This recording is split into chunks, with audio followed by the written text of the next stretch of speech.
Right now, as we speak, Vladimir Putin is either planning on or contemplating an invasion of eastern Ukraine.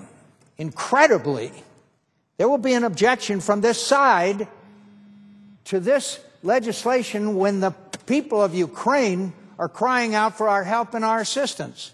My friend Senator Barrasso will now be proposing the House amendment that has not one single sanction in it. What has happened? Where are our priorities? Is the IMF, no matter whether it's fixed or not fixed with this legislation, more important than the lives of thousands of people? Is that what we're talking about here? You know, I will say to my friends who are objecting to this, and there are a number of them on my side, you can call yourself Republicans. That's fine, because that's your voter registration. Don't call yourself Reagan Republicans. Ronald Reagan would never let this kind of aggression go unresponded to by the American people. And I've been embarrassed before on the floor of the Senate, I will tell the President, but I haven't been embarrassed this way about members of my own party. One of the most proudest aspects I've always felt of our Republican Party and the leadership of Ronald Reagan and others is we stood up for people. We are now faced with the inescapable reality that the Senate is about to enter a recess week, having taken no meaningful action to aid the interim government in Kiev.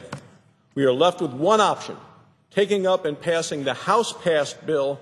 The Senate Foreign Relations Committee bill contains provisions related to the International Monetary Fund that are unrelated to the crisis in Ukraine and not needed immediately and must be debated by this body. The senator from Alabama wants to speak, and I can assure him I will not remain on the floor to hear it because I know what the senator from Alabama is going to say, that it has something to do with paying for out of defense spending. I'll match my record with the senator of Alabama on defense spending any time, day or night.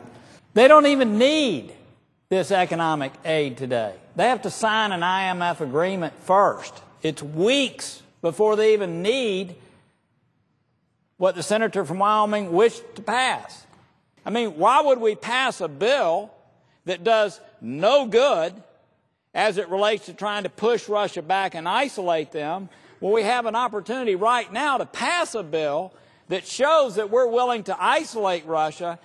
We do not need to be passing legislation that's not paid for in this fashion, and I would object to it. Something is very wrong with the foreign policy of the United States of America. And I don't think whether we reform the IMF or not is not going to send a message to Russia.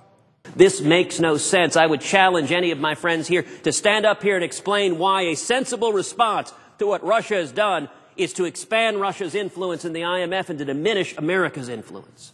And you know the most ridiculous thing about all of this is that the majority leader has filed cloture. We have well over 60 votes, so we're going to be back in about 11 or 12 days, whatever it is. Cloture will have been expired. It's well over 60 votes, and we will pass this.